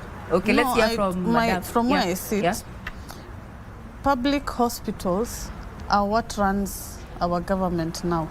It's where Mwananchi goes, Wanjiku go to get healthcare services. The same way public schools are the first entry point for our children's education. Where private sector comes in, everything gets commercialized. So if SHA will go big on supporting public institutions, where we had the maternal care projects for mothers in hospitals, where we had issues like cancer treatment centers, those are public institutions. If everything is privatized, then we should actually take the capitalistic aspect of it, privatize everything, including health, including education. But since we have public institutions, we have KNH, we have picture any level 5 hospital. SHA has to work in those hospitals first before it works in a private hospital. It's the same concept of giving condoms to people without giving sanitary pads. Sex is a leisure. Sanitary pads are a must. Use the same argument. Or use the same argument. Yeah. Yes, it was to you. Yes, to use the same argument. You see what? The bit that Umi says we must support public hospitals is correct. I agree with it. But I think as Kenyans, citizens of this country, we need to look at ourselves in the face. People begin by telling you SHA is not working. Was NHIF working? SHA came to solve a problem which has been with us for a very long time. And even the challenges it's facing, in my opinion, are temporary challenges. Today, and I want to put the two things together, the housing and the SHA, because you asked the questions around the two issues. Some of the people who could be against this SHA and the senders of misinformation in this country are people who have houses, and you meet them on the streets and say, why is President Ruto putting up houses? Where will our tenants, the tenants we have, where shall we get tenants? Shame on them. There are people who suffer under landlords. Now, there are also private hospitals who, as Umi has put it, had colluded with the NHIF team to defraud government. You go into hospital, they ask you what is your insurance, and all your money is washed out from one admission. And then they wait for government to do what you call your ex gratia so that they again pick the money. Now, they don't want SHA to come because one of the things they are fearing SHA will do, it is going to re-empower public hospitals, and the government is going to put money there, control the spending of money, which they don't want. So these kind of things also become a source of challenge. Who is jamming systems? Who doesn't want it to work? Really, if you don't want things to work, they will not work. So there are people who don't want the housing scheme to work. There are people who don't want the superhighway to work. There are people who so you're saying they're naysayers. But then how are you working to correct this mistrust that Kenyans have, especially on those two projects that you have mentioned? I've told you, in the housing scheme, it's already rising. People have seen houses because they thought in Mazinga Umbwe there are no houses. The houses are now being seen. They are being built. The SHA thing is going to work. It's going to work. It's going to but work. We have But time. the challenges that we have, Do you have time for the patients who are seeking these services and not getting them? To talk about our midterm. Midterm. And my brother Tanui has just talked about putting structures in place. We have dismantled a major structure that was a source of government revenue leakage. And now we're setting up a new system that attends to, and people don't want even to mention this, Regina, that SHA it has 3 dockets that were never there in NHIF. The first thing is primary health care. It was never there. Nobody would care about, the people wait for you to go to hospital. Primary health care makes sure you don't go to hospital. That's the philosophy. The second thing is, if you can't pay, then you are sick, you have malaria, you have diseases that they are treatable, then you go to hospital, you can't pay, somebody will pay for you. And the people who will pay for you are people like Tanuya and myself, because if you can't pay, then I must be deducted more money. We are paying more money as civil servants to make sure that we move away from the 320, somebody earning 1 million shillings, 500,000, and he's paying 320, another one 20,000 is paying 320. Now, so the whole thing was thin. The fund was very thin. Now the last part was this terminal diseases like diabetes and so on. That one again, people sold their land to take their loved ones to India and then deal with their diseases, and then even the loved ones would die. Regina, that systematic thinking about what ails our health sector is great, because we have a philosophy and now we can do funding at different levels. There was nothing like that under NHIF. So we will get there. Now, as we come to a close, we find ourselves in the budget making process, and we have crucial lessons that you have learned from the 2024-2025 budget. You've mentioned that this is something that the parliamentarians have sat down and talked about, how to improve healthcare. What lessons, as a legislator, have you learned from the finance bill, rejected bill 2024-2025, now that we find ourselves in the budget making process? As we come to a close, you can also add on to something. Yeah, housing. Because, when many of us came to Nairobi from Hub Country, and you remember the first location, many people would start their life in Kayole, Umoja, Kibra, and when you see the current housing coming, I'm happy. My cousins, my children, if they were to live, they will start in a very decent place. That's one of the purposes of this housing. The other, in addition to jobs, this is an opportunity actually to industrialize our country. Today, you have a government doing 300,000 units of housing in a span of a period of time. Previously, which I chair now the sector team in infrastructure, the last 3 years, we had only built 1,000 units of houses. Now we are talking about 300,000. So it means an investor can come to Kenya and has a clear demand. He can say, I want to manufacture lifts in Kenya. I need a demand of 250 lifts a year, and that demand can be guaranteed. So housing is also a means that will spur industrialization in our country. We will be able to manufacture things, and you have a market for it. And that is where additional jobs will be created. Many years to come, this housing would be one of the greatest things that will be pointed as what transforms the direction of the country. And many of us who are contributing by paying this tax for housing will be actually the heroes. When we look from the independence to those who work during independence to bring independence, probably the next generation is that generation who contributed to building these houses. because it is going actually to transform the direction of our country. A guy doing diploma in civil engineering can be guaranteed he will get a job now, because there is almost 300,000 houses under construction. So you are guaranteed of a job. There is industries that will take off. We will be able to create and change the direction of the country. On the health side, one of the things, he talked about primary health. What is going to be very important is now we will have clear data about our country. We will have data about issues, what are people suffering. We will be able to address those issues because it is feasible. And the other thing is prevention. In the long run, many of the diseases that cost us a lot of money will actually be addressed at an early stage. Many of us wait until we are very, very sick, when it's already so expensive. But if we are able to address these issues at an early stage, then overall the cost of healthcare in the long run is going to go down. So the things being done, the two things, is actually some of the things that will be defined in 15, 20 years would be the things that change the direction of our country. Good. Now let's look at the budget making process, because we also, when you're talking about health, there's a new development with the new regime that has taken place in America. We have the Global Fund will not be having the funding as such. Is this something that Parliament is looking at when you're talking about Taifa Care coming to ensure that it delivers universal health care? How are we looking at it, including also the lessons that we have learned from the previous finance bill? Let's start off with you, Madam Umi. There's something I was debating during the Munich Security Conference, and the question was raised. I think what the global health and the USAID funding was doing was good. And the idea was to support to come in. You remember back in the 90s, HIV/AIDS was it was almost like a life sentence. And USAID came in to support the funding because at that time, most of these countries were still developing.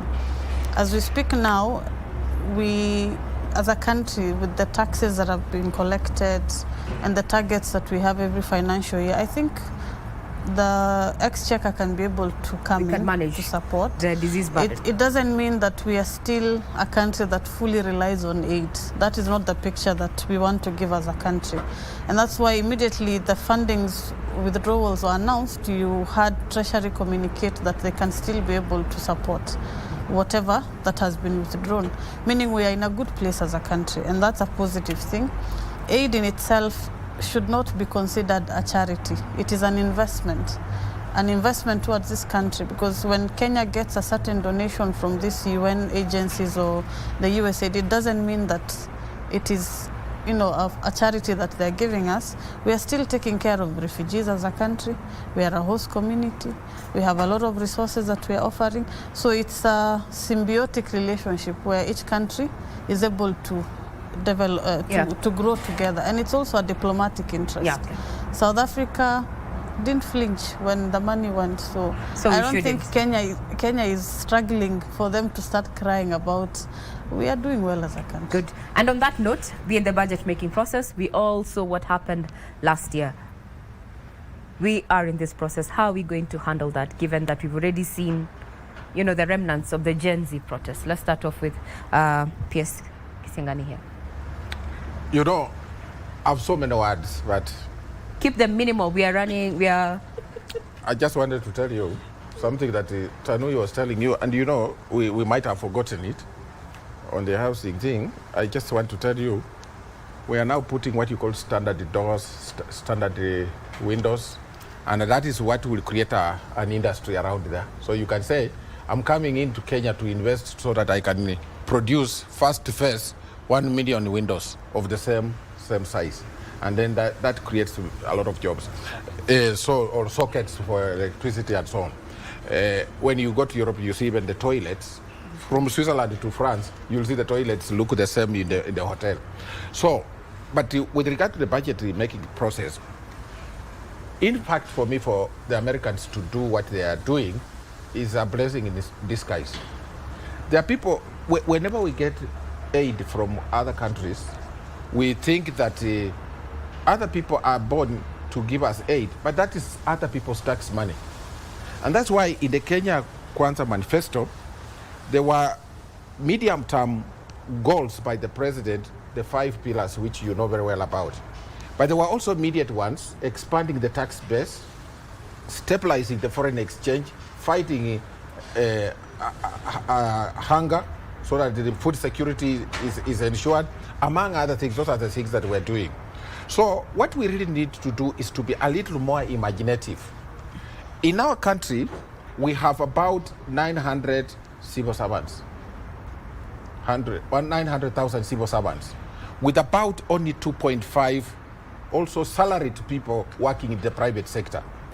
That closes into about just 3.5 million people out of 51 million people to carry the tax burden in a large way, a predictable way, because you know they have a pay slip. It is not possible to sustain that. So the thinking in government, led by His Excellency the President, is to think outside the civil servant bracket. Kenya has to decide to develop itself with local resources or look for expensive money and suffer forever. Okay. We have suffered for 60 years for borrowing money. Some of the debts that we are paying today were taken by our forefathers in the 1960s and 70s, and we have not stopped paying. There were some on 40-year lease, 50. But now, if these guys stop, does life stop because the Americans are doing it? It definitely doesn't. I think the realistic thing for us to do is if we can expand this economy and create more resources, we can buy those drugs from America directly. They give us the drugs, we give them the money, and we go away. Now, PS, as you come to a close, we'd want to know, can we address what has appeared as a grey area between the executive and the legislature during the budget making process? Because this is what we witnessed last time. No. As we come to a close. No, I think there is no lacuna. There is no conflict between the two. Remember, they have certain constitutional duties. Umi and the team are supposed to oversight the executive. And so they can't pamper the executive. And the executive is not looking to be pampered. And also the executive is not looking for unreasonable support from what? From the legislature. So what the legislature is supposed to do, as Umi has said, we have thought about it through Munich and other places we have been discussing. They can say now, for us as the legislature, this is what we think should be done to fill in the gap that has been left by the end of aid from the Americans. And then when they suggest that, you remember the budget making process is a long process. Umi, it is not, it's just beginning. It will go, and even when it is read in June, it will still be subjected to Parliament for certain changes. Okay. So I think the process, let it go on. Nobody should talk about the legislature as interfering. Let them go pick their pit. But for us in the executive, we also have some ideas on what we should do, and then we shall reach some kind of balance, so there is no crisis between the executive in Kenya and the legislature. So no crisis. Now, yes. This will leave PS Tanui to give us closing remarks. We are at midterm. Have you changed your mind? You gave the government performance 7 out of 10, having heard from Wanjiko and also the banter that we've had here on set. Are you still sticking with 7 out of 10, or has it increased or decreased? I'm still sticking with 7%, and I believe the days to come we are going to be impactful, because we look at commitments we made about digital hubs. We are confident with the remaining time we will go a long way towards achieving the commitments we did. Enhancing connectivity, we will also equally go a long way to address that. On digital jobs and unlocking opportunities, we are very happy to see world's #1 being in Kenya in BPO. We believe also the technology companies setting base in Kenya will continue. We saw Amazon Web Services bring their development center in Kenya, starting with IIN top engineers of 20, now at 200. So I am very confident on the foundations that we have laid, that it will take us to the next level and unlock more opportunities for our people. So I believe next time maybe we're having conversation in 6 months or so, we should be going to 8% in terms of our achievement and our rating. Okay. Madam Umi, 10 seconds. Then we come with PS, we close. My closing remarks? Yes, closing remarks. Okay. I think because the debate was specific to the sector. On better, yeah. I think from where I sit, I have really seen the work that the ministry has done in terms of digitalizing We have handled a lot of programs that they've brought to us. The Jitume, like I said when I was starting, the previous regime had something called Ajira. In the entire northern region, Ajira had not reached. But as we speak, we have a fully equipped Jitume digital hub in the northern Polytechnic, which is located in Garissa, serving the entire region. And that's because I sit in the committee. I wrote a letter to the ministry. PS Tanui was able to immediately respond, and we got that fully equipped with Wi-Fi. I think the buck also stops with the leadership. We are there to purely serve the interest of the public.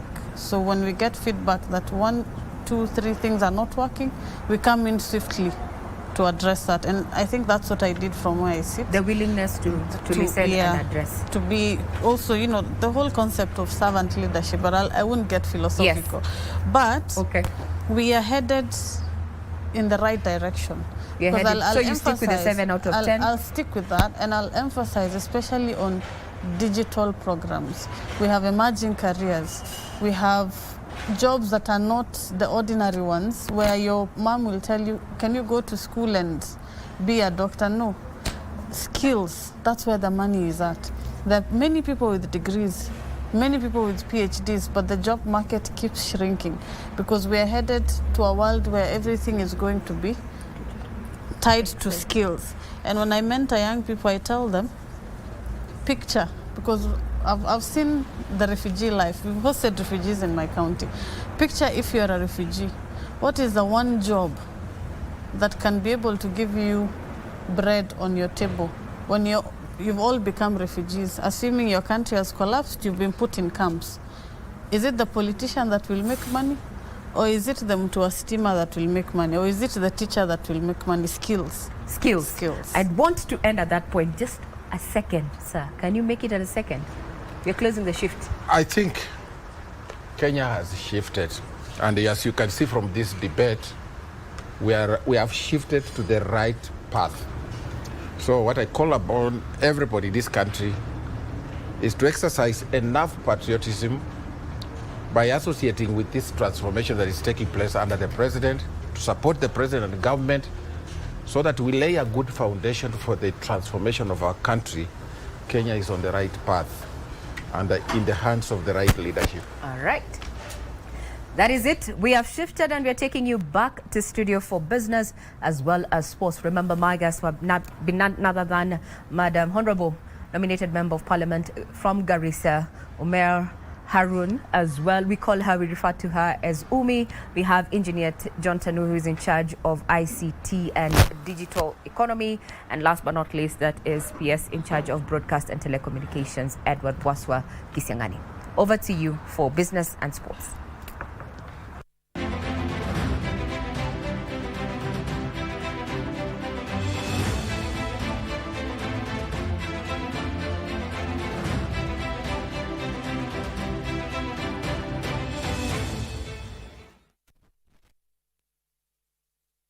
Inuka na loto moto sasa kwa star 570 hash option ya 4 kuna kashamba juja na nika 50 by 100 worth 1.7 million Kenyan shillings. Na hii si shamba tu, iko kwa prime location, few minutes from Juja town. Stima yako iko ndani, na kama ni development rapid and so promising. Na mambo ya landlord, mwisho wa mwanzo ni hapa. Ukishinda hili shamba tunakuongeza 1 million Kenyan shillings ujijengee nyumba yako kwa shamba yako. Kuinuka na loto moto ni kucheza sasa hivi kupitia star 570 hash option ya 4 au register deposit na ucheze sasa hivi kwa www.tushinde.com na ujishindie shamba hili na addition of 1 million Kenyan shillings. Inuka na loto moto.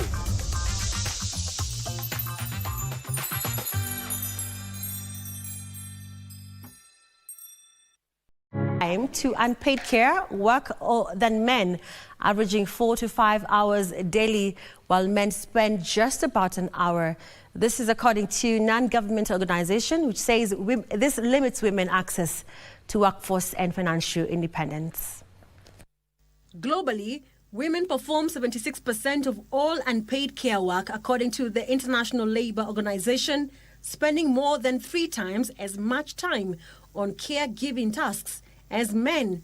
Kenya is poised to become the second African nation to implement a national care policy aimed at recognizing, redistributing, and compensating care work. Globally, unpaid and domestic work contributes to 10% of the global GDP. So it means that we need to invest, we need to be more intentional in terms of addressing issues that is limiting women from being within their full potential. So it's just more about being able to appreciate and create more environment whereby both genders are involved in this care work, but also more importantly at the workplace, do we involve women in this particular place whereby we do take care of things such as the nursing rooms, breastfeeding rooms, for example, that is the bill being discussed in Parliament. Despite progress in financial inclusion, gender disparities persist. While the gap in financial access has narrowed, only 31% of women in Kenya have formal bank accounts compared to 40% of men. If women don't have as many bank accounts, it's probably because they don't have KRA pins. It's probably because they do not have collateral. And we're living in an age where you think these things have already been solved, but we have concentrated a lot on the urban areas. It's time we remove ourselves from the urban areas and go into the rural and peri-rural areas. With the withdrawal of US funding, NGOs are targeting to mobilize local resources to sustain MSME financing. It's innovative strategies that we can use from what you have seen working, from what we can think, blended finance opportunities as well, to help women catch up with the men where they are, and especially outside of the urban areas. The Communication Authority of Kenya is putting in place a regulatory sandbox that will assist ICT startups test their new ideas in a controlled environment before rolling them out to the market. The authority says the tool will provide alternative ways to capture oversight complexities arising from new and emerging innovations. The ICT landscape has undergone transformative shifts marked by the rise and fall of monopolies and the emergence of new players. In fostering innovation, the Communication Authority of Kenya, which is the ICT sector regulator, says a regulatory sandbox is being rolled out which will act as a substitute for traditional regulatory tools and provide access to live testing of technological products and services. Engagement of stakeholders is necessary to ensure that regulatory obligations and expectations are met, to ensure ICT services are provided to the satisfaction of consumers and the wider public good. The Communication Authority of Kenya says it is working to facilitate the expansion of ICT infrastructure development to bridge the digital divide. The authority plays a vital role in building trust and driving change in the digital age in several ways. Firstly, facilitate infrastructure development and investment, expanding the reach of ICT infrastructure to bridge the digital divide and create opportunities for all.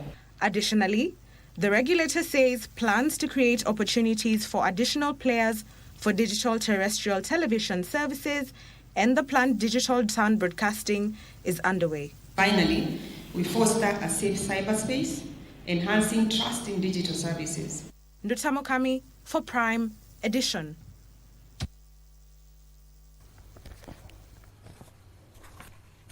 Well, we put a cap on tonight's business news. There's more we would have brought to you, but you can find those stories on our website at kbc.co.ke. We take you through now the day's sports with Okumu. My name is Odim Mujenga. Take care.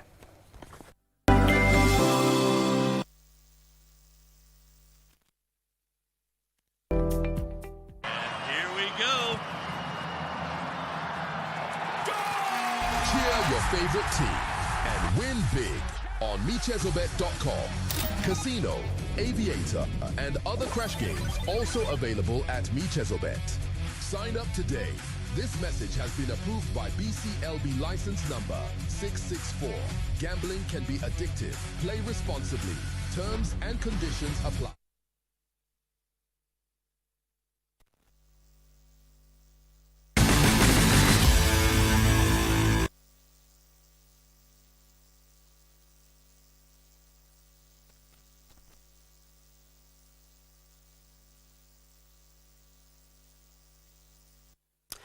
Glad that you're still with us. It is time for sports with me, Bernardo Kumu.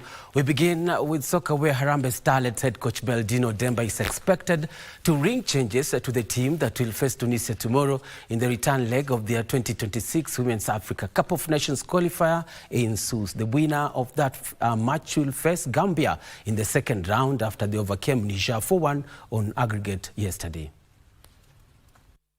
Starlets head coach Beldino Demba is expected to make changes to her first 11 after the team endured a frustrating barren draw at home last Friday in the first leg. With her defense line convincing Atulinzi, Demba is expected to tweak the forward line and probably take advantage of the proven goal scorers in the squad who are unused in the first leg. Meanwhile, Tusk FC will be seeking to dislodge Kenya Police at the top of the Football Kenya Premier League standings when they face Shabana in a midweek fixture at Machako Stadium. A win will take Tusk atop, a point above Police, who lead the log with 41 points. Shabana are hunting their first maximum points in 4 matches. They are ranked 9th with 29 points. The other midweek encounter will be between KCB against Madara United. Both sides go into the fixture, the backdrop of their wins in their previous matches. The league is expected to enter round 32 over the weekend with a total of 9 matches, with the highlight being the Mashemeji derby between FC Leopards and Gor Mahia, which will be played on Sunday. And over to rugby now, where the national women's rugby team, the Lionesses, left today for Cape Town, South Africa to begin their hunt for a place in the HSBC 7 series, which has been their target all along. They are scheduled to kick off their campaign against Samoa in the HSBC World Rugby 7 Challenger, scheduled to kick off on Saturday this week. The Lionesses have been training at the RFA in Nairobi in readiness for the Challenger Series, are drawn in Pool D with Poland and Samoa, whom they have met before in previous series. Uganda is in Pool C with Belgium and Colombia, while Thailand, Mexico and Argentina are in Pool B. Host South Africa drawn in Pool A with Czechia and Hong Kong. Pool winners will progress to the semi-finals, while the second-place teams will play for the 5th to 8th places. The teams that will finish last in their pools will compete for the 9th to 12th positions. The opening leg will take place next weekend on the 1st and 2nd of March, with the second leg slated a week later on the 7th and 8th of March this year. Top 8 ranked teams will then progress to the 3rd and final tournament in April in Krakow, Poland, where 4 men and women teams with the most cumulative points across the 3 rounds will qualify for the HSBC 7's playoff in Los Angeles in May this year. Meanwhile, the national men's 7's team Shuja are scheduled back in the country tonight to prepare for the 5th leg in Hong Kong, where they'll play France, Spain and Great Britain at the end of March.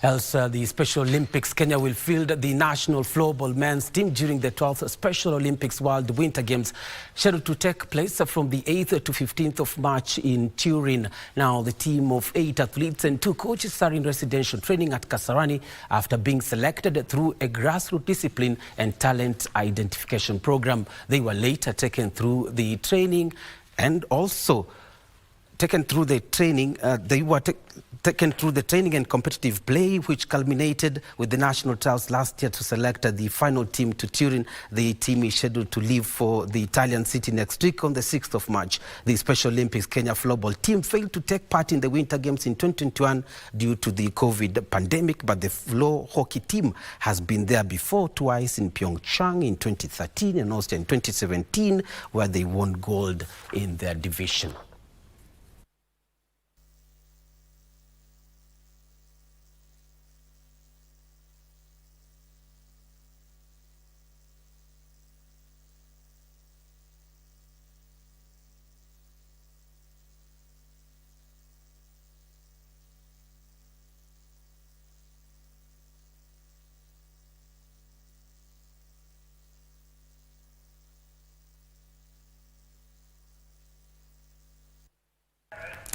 Well, and on that note is how we end it. Remember, you can get this and other stories on our website, www.kbc.co.ke. I'm Bernardo Kumu. Thank you so much for watching. Back to Irene Muchuma to bring the curtains down on this edition's bulletin. Irene? Thank you, Coach, for the sports news. Earlier on, we had Wairi Munjenga, and before that, we had Regina Manyara with The Shift, where she was able to bring a candid conversation on the government scorecard in the first quarter. And we do appreciate your company as we come to the close, but we don't take you for granted. There is a story we highlighted for you from the corridors of justice. Member of Parliament George Koimburi has been released on a cash bail of 500,000 shillings or an alternative bond of 1 million shillings with a surety of the same amount. For more details on that and much more, do log on to www.kbc.co.ke. My name is Muchuma Odim. Our sign language experts tonight, Sabine Susan Thuku and Lensa Odingo. On behalf of the entire team, thank you and good night. God bless you.